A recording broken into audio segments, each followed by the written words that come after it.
at the Baltimore War Memorial on Friday, April 28th at 8 p.m. So let's get started.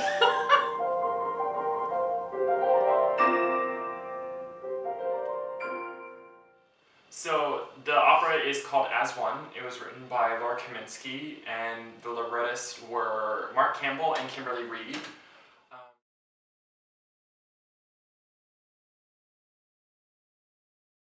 So she also talks a lot about, there's this idea of being other, being outside of the norm, being outside of the group, and I think every single one of us has experienced that at least once, if not 5 bazillion times in our lifetimes. I mean, it starts out, so there's a movement that you sing where they're reading a poem. Oh, a poem by John Donne, and it's called No Man is an Island. And this movement is when we're experiencing Hannah in junior high. And Hannah doesn't understand what is happening. She doesn't understand who she is. She doesn't understand how she fits into everyday society. And she's talking about this poetry, and she's saying, I'm an island. It's a point in the opera where we're experiencing Hannah at a very critical time in her life. I mean, she's in junior high. She has no idea who she is or what she's becoming or how she fits into society. And so but she understands this feeling of isolation. And I think that's such a universal idea. And no matter who you are or what you go through, you understand what it's like to feel alone. And I think that is something, and we see that come again when she ends up going to Norway to kind of find some peace. I mean, after this brutal attack on her, she leaves, she flees, she's terrified. And I think at this point is where she's finding solace in her independence and in her being alone. But she also recognizes that she can be who she is in everyday society and in her interaction with people. But of course, that's a journey that we all have to go through. Exactly. We have to figure that out. We have to get to that point and go through that journey of figuring out it's okay to be who I am, bravely and without shame in everyday life, even though it may be difficult. And I think that we see Hannah go through that evolution. I mean, we see her coming and learning what this is and going through her journey and making this big transition in her life and being attacked for it and coming and kind of coming full circle into realizing I can be myself in everyday society and be okay, and how incredible and amazing and fulfilling that is, as a journey. I think that's something that's really beautiful.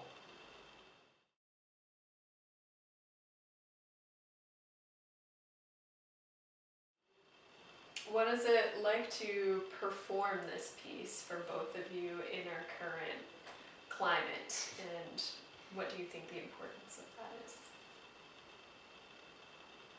I can certainly say that, first of all, I think it's important that everyone feel safe and comfortable being who they are in society, and that is not our current state. And I think that's completely unacceptable. And so I think it's really important. There are a lot of people who have labeled this opera a transgender opera. And yes, the main character is transgender, and she is transitioning to who she feels she is and what she should look like, to feel what she feels inside. But like Brad was saying, this is a journey that all of us go through. I mean, who knows who they are in junior high? No one. And the added factor in this is that as she's becoming who she is and becoming comfortable in her own skin for the first time in her life, she's in danger.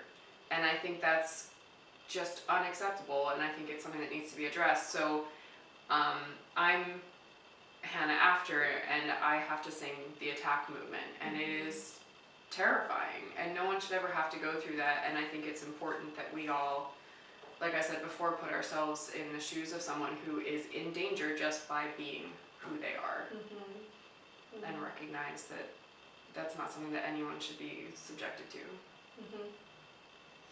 For me, it's a very personal experience.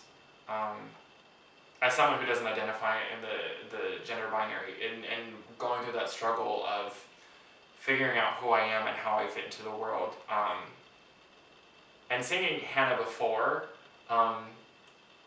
it's very, I think it's a very special thing for me because I get to kind of live out my life through that sort of character. Even though I haven't had the exact experience of Hannah or what it's like to go through her specific experiences, I understand it to a very real degree, and so I feel very privileged that there's also a topic that, even though it is very universal, and I think it's also for transgender people, that's visibility. That's something that's really important in our everyday society. And I think that when we normalize things that, like people's identities, and that it's okay to be different, that's really beautiful. That's something that's really powerful, and I'm glad that we get to use that for whoever or however you identify. I think that's a very special experience for me. Even though through other classical repertoire and stuff like that, we can bring those motivations and those ideologies to what we're doing. This is something that's very specific and very right now, and very near and dear to my heart, so I feel very privileged to do that.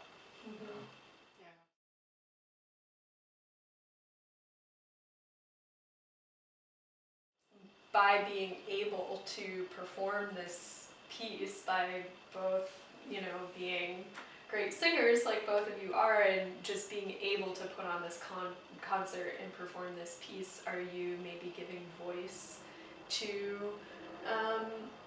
someone or a group of people who maybe don't have that voice, and what is that like for both of you? I would like to hope so. I think that's the goal. I mean, even when you're singing what people would call esoteric opera, they're human beings who have stories and who have voices and who should be listened to and understood.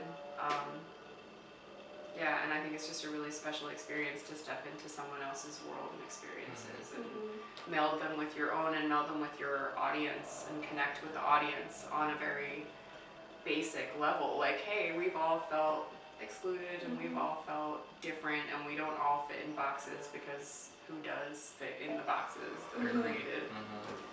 So I would really like to hope that we can bring voice to Hannah's story. It's definitely an interesting challenge. I mean, because it's tricky territory, because we can't speak on behalf of people who maybe were not part of that community. I mean, we can all be allies, but I think it's so important that we speak out for what we believe and speak up for people who maybe, because of the way our society is structured or what is happening currently, that we use what voice we do have for those people. And I think that's a great privilege that we get in this sort of experience. Yeah, absolutely, and it's just one story. I mean, there are people who walk out of their houses every day who have to worry for their safety because of the color of the skin or their religious beliefs or the things that they wear for their religious beliefs, or that they don't feel comfortable in their own skin and want to look different. You shouldn't have to feel unsafe. So, like Brad said, giving voice to that is an allyship that I think we are privileged to be able to provide.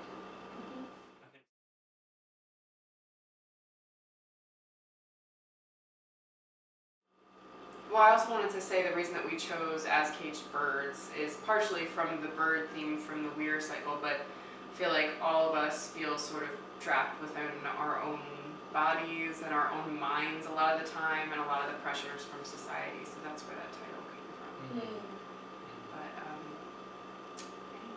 anyway. It just kind of seemed to really fit, and was an image that I know came very vividly into my mind with this whole program, and it just kind of, when things just happen and they really work. Because, like you said, we all understand what it's like to be trapped, and I mean, as a transgender person, you feel trapped in your own body, and everyone can relate to that in a sense. And I really love that Molly was able to make that a visual design for us, and the poster will be on sale at the event. And the majority of the proceeds from that will go towards an LGBTQ organization in Baltimore, which is very cool. So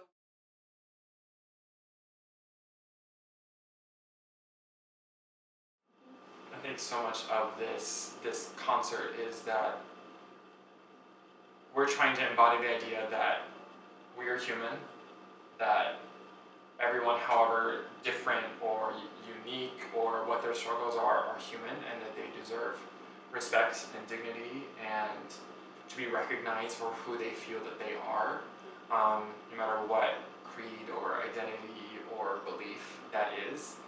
It's exciting and it's humbling in a way, because we get to do this thing that is very relatable and intimate. Yes. And speak to all those people at one time. Yeah.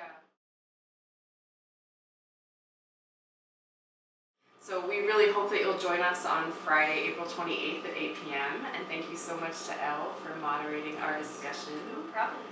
And thank you so much for listening.